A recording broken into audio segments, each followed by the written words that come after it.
दोस्तों, आज की हॉरर स्टोरी सुनने से पहले मैं आपको ये बताना चाहता हूँ कि हमारी कहानी देखने वाले 99% लोग ऐसे हैं जो हमारी वीडियो को एंजॉय तो करते हैं, लेकिन उन्होंने अभी तक हमारे चैनल को सब्सक्राइब नहीं किया है। अगर आप उन 99% लोगों में से हैं तो बस आपको एक छोटा सा काम करना है। इस वीडियो के नीचे आपको सब्सक्राइब बटन दिख रहा होगा, बस उस सब्सक्राइब बटन को दबाना है। बस इतना सा काम करना है और लगे हाथ बेल आइकन पर भी क्लिक कर देना है, जिससे कि आपको हमारे आने वाली लेटेस्ट वीडियो सबसे पहले पता चले। चैनपुर की पुरानी कोठी खामोश खड़ी थी। इसके लंबे गलियारे ऊंची खिड़कियों से रिसने वाली चांदनी की मंद चमक से रोशन थे। कोठी की खामोशी केवल किसी लड़की के गुनगुनाने की धीमी आवाज से टूट रही थी। चौकीदार ब्रिजवासी अपनी कुर्सी से उठता है। कोठी के भीतर से आ रही दिल को छू लेने वाली आवाज सुनते ही उसके कान खड़े हो जाते हैं। उसके चेहरे पर बेचैनी की झलक दिख रही थी। ब्रिजवासी गुनगुनाहट को फॉलो करता हुआ कोठी में आगे बढ़ रहा था। मंद रोशनी वाले दालान से गुजरते हुए उसके कदम की आहट ही गूंज रही थी। ब्रिजवासी के कदम एक कमरे के सामने जाकर रुक गए। दरवाजा थोड़ा खुला। अंदर का दृश्य देखकर ब्रिजवासी की आंखें अचंभे से चौड़ी हो गई। यहाँ एक खूबसूरत अंग्रेज महिला बिस्तर पर लेटी हुई थी। ब्रिजवासी को वो लड़की स्वर्ग की अप्सरा लग रही थी। उस लड़की ने एक सुंदर गाउन पहने हुए हैं। उसके बाल सुनहरे झरने की तरह लग रहे थे। महिला ने बहुत ही कामुक अंदाज में कहा, मेरे पास आओ ब्रिजवासी, मैं तुम्हारा ही इंतजार कर रही हूँ। उसकी आवाज की कशिश ब्रिजवासी को अपनी ओर मोहिनी की तरह खींच लेती है। आधी रात के समय वो महिला और ब्रिजवासी बेड पर पड़े हुए थे। तभी उस महिला ने ब्रिजवासी से कहा, ब्रिजवासी, तुम हमें छोड़ेगा तो नहीं? नहीं मैडम। ये कहते हुए ब्रिजवासी ने मैडम को गले से लगा लिया। ब्रिजवासी के गले लगे हुए खूबसूरत महिला का चेहरा अब एक डरावने प्रेत में बदल चुका था। कई महीने बीत जाने के बाद अंधेरी और सुनसान कच्ची सड़क पर ब्रिजवासी की साइकिल खड़खड़ाती हुई आगे बढ़ी जा रही थी। पूरा चांद आम के बगीचों पर एक भयानक चमक बिखेर रहा था। अचानक ब्रिजवासी की साइकिल रुक जाती है। पेड़ों के पास एक जानी पहचानी आकृति खड़ी हुई थी। मैडम, आप यहाँ क्या कर रही हैं? ब्रिजवासी के सामने जूलिया खड़ी थी।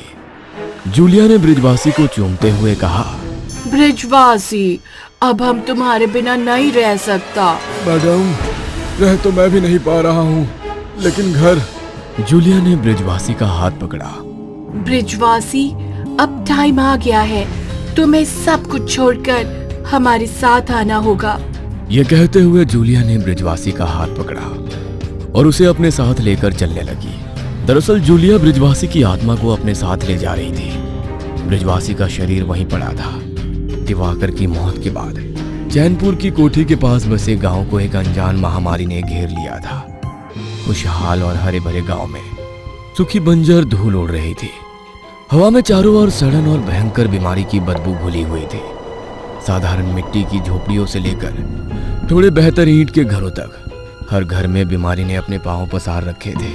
बीमारी ने बच्चों, बड़ों और बुजुर्गों को समान रूप से अपना शिकार बनाया था। इस महामारी में लोगों की स्किन में दरारें पड़ रही थी और सारी स्किन इस तरह फट रही थी जैसे सर्दियों में लोगों के होंठ फटते हैं। माताएं दुबले पतले बच्चों को गोद में लिए हुए थी, जिनकी आंखें कमजोर कराह में बदल गई थी। मक्खियों की भिनभिनाहट इस गांव की दुर्दशा बयां कर रही थी। अब चैनपुर यातना गृह बन चुका था। जिला चिकित्सा अधिकारी डॉक्टर अरविंद सिंह अपनी कुर्सी पर बैठे अखबार पढ़ रहे थे। तभी एक न्यूज पर उनकी नजर गई। शीर्षक मोटे काले अक्षरों में चिल्ला रहा था, रहस्यमय बीमारी ने चैनपुर को किया बेचैन, शासन की सारी कोशिशें हुई नाकाम, बढ़ रहा मौतों का आंकड़ा। डॉक्टर सिंह ने न्यूज को गंभीरता से ले लिया। उनका दिमाग समाधान की तलाश में तेजी से दौड़ रहा था। चैनपुर की लोकल डॉक्टर्स ने बहुत कोशिश की, लेकिन उनके इलाज से कोई राहत नहीं महसूस हुई, बल्कि वे और उनके घर के सदस्य भी इस बीमारी के चपेट में आ गए। इसलिए चैनपुर गांव को पूरी तरह सील किया जा चुका था। वहां किसी के भी आने जाने की मनाही थी। डॉक्टर सिंह ने फोन उठाया और डॉक्टर राकेश को कॉल किया। राकेश, मैं अरविंद बोल रहा हूँ। क्या आपने चैनपुर का समाचार देखा? हाँ सर, इस बीमारी ने भयानक रूप ले लिया है। हम और समय बर्बाद नहीं कर सकते। मैं चाहता हूँ कि आप हमारी सबसे अच्छी एक्सपर्ट तैयार करें। अब हम और देरी नहीं कर सकते। लेकिन सर, जो टीम दिल्ली से आई थी वो भी इन्फेक्टेड हो चुकी है और अब वहाँ कोई जाने को तैयार ही नहीं है। डॉक्टर सिंह ने कुछ सोचते हुए कहा। डॉक्टर जय, हाँ, वही एक इंसान है जो इस समस्या को हल कर सकते हैं। वे हमारे लिए सबसे बेहतर ऑप्शन है। 2 दिन बाद मिनी वैन चैनपुर गांव में घुसी। उसके टायरों से कच्ची सड़क पर धूल के बादल उड़ रहे थे। डॉक्टर जय और उनकी टीम के 5 सदस्य बैठे हुए थे। हर कोई अपने विचारों में खोया हुआ था। उन्होंने गांव में महामारी के कारण मची तबाही देखी और वे जान चुके थे कि यहां काम करना चुनौतीपूर्ण होगा। एक छोटी पहाड़ी पर बनी कोठी के सामने आकर वैन रुकी और टीम उतर गई। सभी ने अपने आसपास के माहौल को देखा। वहां हवा में खिलते फूलों की खुशबू के साथ सड़क की गंध भी मौजूद थी, जो उन्हें यहां आने की वजह याद दिला रही थी। हवेली के प्रवेश द्वार पर एक जवान आदमी खड़ा था। उसने जय से आकर कहा, सर, आप लोग यहीं ठहरेंगे। किसी भी चीज की जरूरत होगी तो मुझे बताइएगा। तुमने अपना नाम नहीं बताया। मेरा नाम नीरज है। आइए अंदर आइए। ये कमरे आपके लिए तैयार किए गए हैं। अगर आपको कुछ भी चाहिए तो कृपया पूछने में संकोच मत करिएगा। आज दिन भर की थकान भरे सफर के बाद सभी खाना खाकर अपने कमरे में आराम करने के लिए चले जाते हैं। रिधिमा जय के पास उसके कमरे में आती है। जय शीशे के पास खड़ा कंघी कर रहा था। किसके लिए इतना सच सबर रहे हो जय? मैं तो पहले से ही तुम पर मर मिटी हूँ। रिधिमा, तुम यहाँ? डॉक्टर खुराना ने तुम्हें यहाँ देख लिया तो क्या सोचेंगे? अब तुम जाओ यहाँ से। अरे तुम परेशान क्यों हो रहे हो? मैं तो ये पर्स लौटाने आई थी जो शायद खाना खाते वक्त तुम नीचे ही भूल आए थे। ओह थैंक्स रिधिमा। लेकिन अब तुम जाओ, मुझे बहुत नींद आ रही है। हम कल मिलेंगे। हाँ, गुड नाइट। ये कहते हुए जय अपने बिस्तर की ओर बढ़ गया। रिधिमा ने बुदबुदाते हुए कंघी उठाई और मिरर के सामने पहुंची। लेकिन रिधिमा ने मिरर में जो देखा उसने उसे भीतर तक कंपा दिया। रिधिमा ने देखा कि जय की इमेज मिरर में अभी भी मौजूद है और उसे एक टक घूर रही है। रिधिमा ने पलटकर जय की ओर देखा। जय अपने बिस्तर पर लेटा हुआ था। रिधिमा ने मिरर में दोबारा देखा, तब जय की इमेज पलटी और चली गई। लगता है थकान की वजह से मुझे भ्रम हो रहा है। मुझे भी जाकर आराम करना चाहिए। अगली सुबह जय अपनी टीम के साथ गांव में जाता है। वह देखता है कि यहाँ लोगों की हालत बहुत खराब है। दीपक, सबसे पहले हमें यहाँ की सफाई करके इन मक्खियों को खत्म करने की जरूरत है। दीपक, तुम जाओ और यहाँ की सफाई और दवाई छिड़काव का काम शुरू करवाओ। जय एक घर के अंदर गया। यहाँ उसने देखा कि लोग कई दिनों से भूखे हैं। बच्चे भूख से तड़प रहे थे। जय ने कहा, नीरज, तुम जाकर इन सभी के खाने की व्यवस्था करो। लेकिन साहब, इतने सारे लोगों का खाना मैं अकेला कैसे बना पाऊंगा? रिधिमा और शिल्पा, तुम दोनों जाकर नीरज की मदद करो। कुछ देर बाद जय ने खुद गांव के हर एक घर में जाकर लोगों को खिचड़ी बांटी। बच्चे कई दिनों बाद खाना खाकर बहुत खुश थे। आज कई दिनों बाद गांव वालों ने खाना खाया था। एक बूढ़ी और बीमार औरत ने जय को आशीर्वाद देते हुए कहा, बेटा, तू हमारे लिए भगवान बनकर आया है। जुग जुग जियो बेटा। दिन भर की भाग दौड़ की वजह से जय काफी थक चुका था। वो और उसकी पूरी टीम अपने बिस्तर पर गहरी नींद में सोई हुई थी। लेकिन टीम के एक बूढ़े सदस्य डॉक्टर खुराना को नींद नहीं आ रही थी। वो हॉल में सोफे पर बैठे किताब पढ़ रहे थे कि तभी दरवाजे पर दस्तक हुई। डॉक्टर खुराना ने दरवाजा खोला। उनके सामने सफेद गाउन में एक बहुत ही सुंदर लड़की खड़ी थी। डॉक्टर, मेरी मदद करिए। मेरे पैर पे चोट लग गई है। क्या आप दवा कर सकते हैं? आओ, अंदर आओ। वो लड़की सोफे पर बैठ गई। डॉक्टर खुराना ने उसकी गाउन को ऊपर किया और देखा कि उसके पैर में हल्की सी चोट आई थी। घबराने की कोई बात नहीं है, मामूली सी चोट है। मैं अभी पट्टी कर देता हूँ, कुछ दिनों में ये बिल्कुल ठीक हो जाएगी। डॉक्टर उस लड़की के पैर में पट्टी बांध ही रहे थे कि तभी उनकी नजर पास ही रखे एक मिरर पर पड़ी। खुराना ने देखा कि उनके हाथ खाली थे, जबकि इस वक्त उन्होंने अपने हाथों में लड़की के पैर को थाम रखा था। डॉक्टर ने एक बार फिर गौर से मिरर को देखा, लेकिन इस बार भी शीशे में कोई नहीं था। खुराना के माथे पर डर के मारे पसीना उभर आया। उसने उस लड़की की ओर देखा। वह खुराना को देखकर मुस्कुरा रही थी। तभी अचानक उस लड़की की आंखें चमक उठी और खुराना की अगले ही पल मौत हो गई। लड़की मुस्कुराती हुई खड़ी हुई और देखते ही देखते वो ब्रिजवासी के रूप में बदल गई। दूसरे दिन सभी बैठे हुए बातें कर रहे थे। ऐसा लग ही नहीं रहा कि डॉक्टर खुराना हमारे बीच नहीं रहे। हम सबकी अभी ये जिम्मेदारी बनती है कि हमारे सीनियर डॉक्टर खुराना ने जिस मिशन को पूरा करने के लिए अपनी जिंदगी गंवा दी, उसे अब हम जरूर पूरा करेंगे। जय, तुम ठीक कह रहे हो। अब जब तक चैनपुर की महामारी को खत्म नहीं कर देते, हम यहाँ से कहीं नहीं जाएंगे। रिधिमा अपने कमरे में लेटी हुई थी। तभी उसे अपने कमरे के दरवाजे खोलने की हल्की सी चरमराहट सुनाई दी। उसका दिल धड़क उठा। धीरे धीरे उसने अपना सिर घुमाया और देखा कि दरवाजे पर एक आकृति खड़ी थी, लेकिन उसका चेहरा साफ साफ दिखाई नहीं दे रहा था। लेकिन पहनावे से वो डॉक्टर खुराना लग रहे थे। सर, क्या आप हैं? खुराना रिधिमा की बातों का कोई जवाब नहीं देता और तेजी से आकर उसका गला पकड़कर दबाने लगा। रिधिमा जोर जोर से चीख रही थी। जय उसकी चीख सुनकर भागता हुआ रिधिमा के कमरे में पहुंचता है, लेकिन दरवाजा अंदर से बंद था। कुछ कोशिशों के बाद दरवाजा खुल गया। जय ने देखा कि रिधिमा बिस्तर पर बेहोश लेटी हुई थी।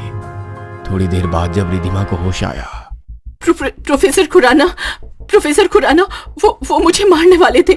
जय, मुझे बचा लो। लेकिन वहां तो कोई नहीं था। रिधिमा, तुम्हें कोई वहम हुआ होगा। प्रोफेसर मर चुके हैं। अगली सुबह जब नीरज रसोई में नाश्ता तैयार कर रहा था, तो मसालों और गर्म आलू के पराठों की खुशबू हवा में फैल गई, जिससे चारों ओर फैली उदासी से थोड़ी राहत मिली। नीरज ने एक खुशनुमा धुन गुनगुनाते हुए हर पराठे को सावधानी से रोल करके पकाया और उन्हें गर्म रखने के लिए एक ढकी हुई थाली में रख दिया। वे सभी बड़ी सी लकड़ी के डाइनिंग टेबल के चारों ओर इकट्ठा बैठे थे। जय ने अपने हाथों को आपस में रगड़ते हुए कहा, दे दो नीरज, अब मैं और इंतजार नहीं कर सकता। तुम्हारे आलू के पराठे कहाँ हैं? नीरज थाली को टेबल पर लाया और ढक्कन उठाया, जिससे एक ढेर में गर्म पराठे रखे हुए थे। जय ने उत्सुकता से एक पराठा उठाया, लेकिन तुरंत ही उसने अपनी भौहें सिकोड़ ली। ये बिल्कुल ठंडे और सख्त हो गए हैं। नीरज, क्या तुम इन्हें सीधे फ्रीजर से ला रहे हो? नीरज के चेहरे पर उलझन फैल गई। क्या कह रहे हो जय भैया? मैंने गरम पराठे बनाए थे, लेकिन मुझे समझ में नहीं आ रहा कि ये इतने ठंडे कैसे हो गए। डाइनिंग रूम में अचानक ठंडक छाने लगी और सभी ने बेचैनी भरी निगाहों से एक दूसरे को देखा। वे सभी अपने सामने रखे पराठे को छूने लगे। उन सभी ने पाया कि पराठे ठंडी बर्फ की तरह थे। तभी अचानक पराठों की सतह पर बर्फ के क्रिस्टल बनने लगे। इस हवेली में कुछ न कुछ गड़बड़ है। दोपहर के समय जय अपने कमरे में चैनपुर के हेल्थी सूप और इस रहस्यमयी बीमारी पर नोट्स बना रहा था। तभी कमरे में लगे बल्ब टिमटिमाने लगे। देखते ही देखते टिमटिमाहट और तेज हो गई और फिर कुछ पल के लिए कमरा पूरी तरह अंधेरा में डूब गया। जब रोशनी वापस आई तो डॉक्टर जय ने पाया कि उनके कागज फर्श पर बिखरे हुए थे। फर्श पर फैले हुए कागजों को देखकर ऐसा लग रहा था कि मानो किसी ने उन्हें मोड़कर फेंका हो। यह सब क्या हो गया? जय कागज उठाने के लिए कुर्सी से उठा ही था कि तभी टेबल पर रखा पानी से भरा जग ना जाने कैसे अपने आप गिर गया, जिससे जय के काफी इंपॉर्टेंट डॉक्यूमेंट्स भीगकर खराब हो गए। जय अपने कागज उठा ही रहा था कि तभी एक चीख ने उसे डरा दिया। यह उसी के कमरे से आ रही थी। चीख बहुत दर्द भरी थी। ऐसा लग रहा था किसी आदमी को कोई मार रहा हो। जय अपने कमरे में चारों ओर देख रहा था कि यह चीख कहां से आ रही है, लेकिन उसे कहीं भी कुछ नहीं मिला। कुछ देर बाद शाम के समय जय अपनी टीम के साथ हॉल में बैठा हुआ था। तभी रिधिमा ने कहा, शिल्पा कहाँ है? लेकिन शिल्पा के बारे में किसी को कोई भी जानकारी नहीं थी। वो सभी कोठी के सारे कमरों की तलाशी लेने लगे, लेकिन उन्हें शिल्पा कहीं नहीं मिली। रात के समय जय आज हुई सारी घटनाओं से परेशान होकर चिंता में बैठा हुआ था कि तभी किसी ने दरवाजे पर दस्तक दी। जय ने दरवाजा खोला। उसके सामने ब्रिजवासी खड़ा था। कौन है आप? मैं आपकी क्या मदद कर सकता हूँ? ब्रिजवासी जय को एक तरफ धकेलते हुए कमरे के अंदर आ गया। जय उसे हैरानी से देख रहा था। ब्रिजवासी ने कहा, मदद तो मैं तुम लोगों की करने आया हूँ। तुम लोग गांव वालों की जान बचाने की बहुत कोशिश कर रहे हो। काम के बोझ से तुम सभी काफी थक गए होगे। मैं तुम सबको लंबे आराम में भेजने के लिए आया हूँ। तुम जाओ यहां से। जय को वो कोई पागल लग रहा था। शिल्पा मिली क्या? ब्रिजवासी की इस बात ने जय को सोचने पर मजबूर कर दिया। उसने गुस्से से ब्रिजवासी का कॉलर पकड़ा ही था कि तभी ब्रिजवासी हवा में गायब हो गया। जय को कुछ समझ नहीं आ रहा था कि यहाँ क्या हो रहा है। इधर कोठी में बनी एक पुरानी लाइब्रेरी में रिधिमा किताबों को देख रही थी। कितना शानदार कलेक्शन है यहाँ। इस कोठी का मालिक जरूर काफी इंटेलिजेंट रहा होगा। रिधिमा किताबों को देख रही थी। इधर कुछ किताबें चिड़ियों की तरह पंख फैलाए हुए रिधिमा के पीछे पीछे उड़ रहे थे। रिधिमा को अचानक किताबों की फड़फड़ाहट ने परेशान कर दिया। वो पीछे मुड़ी। अपने पीछे का नजारा देखकर वो घबरा गई। उसके चेहरे के ठीक सामने हवा में एक मोटी सी किताब लटकी हुई थी। उस किताब के जबड़े और नुकीले दांत रिधिमा को काटने को बेताब हो रहे थे। रिधिमा घबराकर लाइब्रेरी के दरवाजे की ओर भागती है, लेकिन उस कमरे का दरवाजा गायब हो चुका था। चारों ओर केवल दीवारें ही बची थी।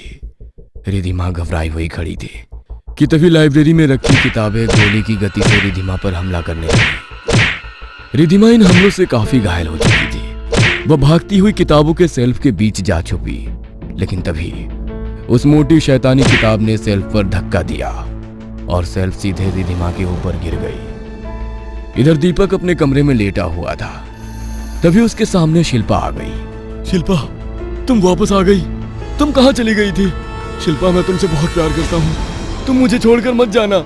ये कहते हुए दीपक ने शिल्पा को गले लगा लिया। तभी शिल्पा ने भारी भरकम आवाज में कहा, मेरे प्यारे दीपक, तुम चिंता मत करो।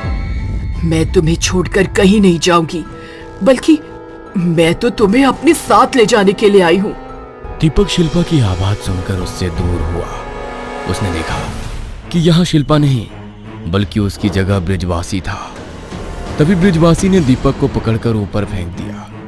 दीपक हवा में किसी पंखे की तरह गोल चक्कर लगाता हुआ तेजी से घूमने लगा।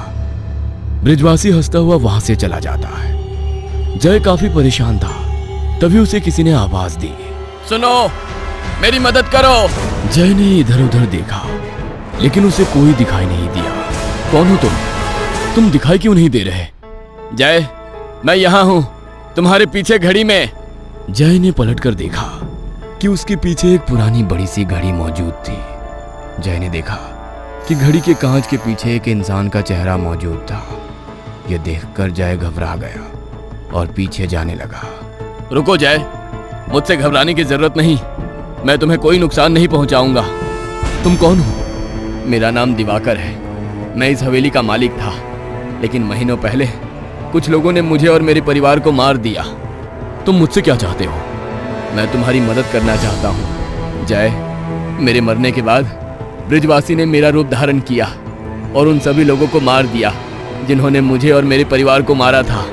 ये बात मुझे तब पता चली जब वो मुझे इस घर की पुरानी मालकिन मैडम जूलिया की आत्मा के पास लेकर आया। जूलिया मुझे गुलाम बनाकर लोगों को मरवाना चाहती थी। मैंने ऐसा करने से मना कर दिया, तो उसने मेरी आत्मा को इस घड़ी में कैद कर लिया। इतना ही नहीं, जूलिया गांव वालों से बहुत नफरत करती है।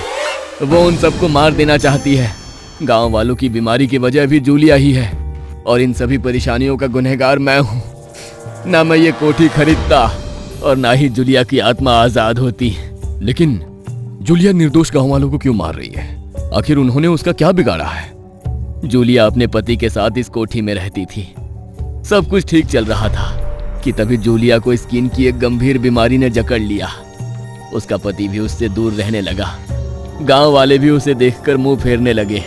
जूलिया की हालत दिन ब दिन खराब होती चली गई। उसके घर के नौकरों ने काम करना बंद कर दिया। वो गांव के जिस घर में खाना मांगने जाती, लोग उसे देखकर अपने दरवाजे बंद कर लेते। एक दिन अपनी बीमार पत्नी को छोड़कर जूलिया का पति चला गया। इसी हवेली में बीमारी और भूख से तड़प तड़प कर जूलिया ने दम तोड़ दिया। जूलिया गांव वालों को कैसे बीमार कर रही है और उन्हें ठीक कैसे किया जा सकता है? जय, जूलिया की आत्मा रोज उस झरने के पास बने एक कुंड में नहाती है। उसी का पानी सभी गांव वाले उपयोग करते हैं। उस आत्मा की बीमारी सभी गांव वालों को लग गई है। इस जूलिया की आत्मा से मुक्ति कैसे पा सकते हैं?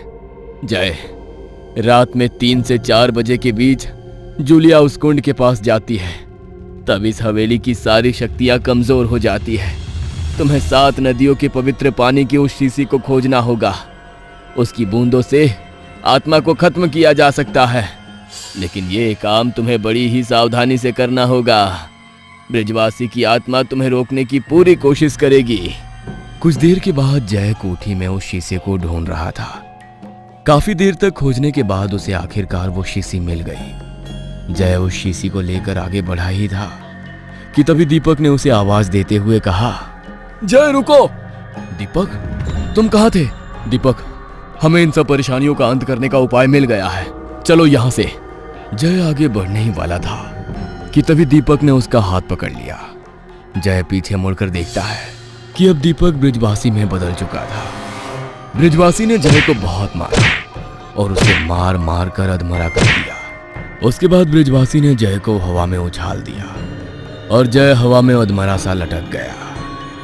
ब्रिजवासी जय को एक पुराने भाले से मारने ही वाला था कि तभी जय ने पवित्र जल की कुछ बूंदें ब्रिजवासी की आत्मा के ऊपर गिरा दी। बूंदों के गिरने के साथ ही ब्रिजवासी की आत्मा गर्म मोम की तरह पिघल गई। तभी दूसरे कमरे में चक्कर खा रहा दीपक भी जमीन पर आ गिरा। दूसरी तरफ अलमारियों के नीचे दबी रिधिमा को भी होश आ गया था। जय भी धड़ाम से जमीन पर गिर गया। वह बुरी तरह घायल था, लेकिन इसके बावजूद जय भागता हुआ झरने के पास बने कुंड में पहुंच जाता है। वहां जय को जूलिया कहीं दिखाई नहीं देती। दरअसल इस वक्त जूलिया की आत्मा गांव में जाकर गांव वालों की लाचारी और उनकी लाशों को देखकर खुश हो रही थी। इस वक्त वो गांव में टहल रही थी। जय कुंड के ऊपर एक पत्थर पर जाकर लेट जाता है और जूलिया के आने का इंतजार करने लगता है। कुछ देर के इंतजार के बाद जूलिया वहां पहुंच जाती है। जय देखता है कि जूलिया की स्किन गांव में फैली हुई बीमारी की तरह थी। इसका मतलब दिवाकर की आत्मा ने सच कहा था। जूलिया उस कुंड में नहा ही रही थी कि तभी अचानक वो छोटी सी शीशी जय के हाथ से फिसलकर कुंड में गिर जाती है। जय को कुछ समझ में नहीं आता और वो अपनी जान की परवाह किए बिना कुंड में कूद जाता है। पानी के भीतर जय शीशी को खोज रहा था कि तभी जूलिया ने उसका पैर पकड़कर खींच लिया। जूलिया बहुत गुस्सा हो चुकी थी। उसने पहले जय को बहुत मारा और फिर उसे खत्म करने के लिए पानी में डुबो दिया। जय पानी के भीतर छटपटा रहा था। वह मरने ही वाला था कि तभी उसे पत्थर के बीच फंसी वो शीशी दिख जाती है। जय काफी कोशिश के बाद वो शीशी को हाथ में पकड़ लेता है और उसके ढक्कन को खोल देता है। कुंड के पानी में शीशी में मौजूद 7 नदियों के पवित्र पानी मिलते ही जूलिया की चीख निकल जाती है। वो हवा में उड़कर भागने की कोशिश करती है, लेकिन जय ने हवा में लटकी जूलिया का पैर पकड़ लिया और कुंड में वापस खींचकर उसे अपनी बाहों में जकड़ लिया। जय जूलिया की आत्मा को पानी के भीतर खींच ले गया। जूलिया ने छटपटाते हुए जय को काटना शुरू कर दिया, लेकिन जय ने उसे तब तक नहीं छोड़ा जब तक कि वो खत्म नहीं हो गई। जूलिया के खत्म होते ही कोठी में मौजूद घड़ी का शीशा टूट गया और दिवाकर की आत्मा आजाद होकर आसमान की ओर चली गई। घड़ी के पुर्जे भी टूटकर गिरने लगे और उस घड़ी में कैद शिल्पा भी बाहर निकल आई। कुछ देर बाद घायल जय कोठी पहुंचा। कोठी में दीपक, रिधिमा और शिल्पा मौजूद थे। जय उन्हें देखकर बहुत खुश होता है। रिधिमा जय की हालत देखकर बहुत घबरा जाती है और दौड़कर जय के गले लग जाती है।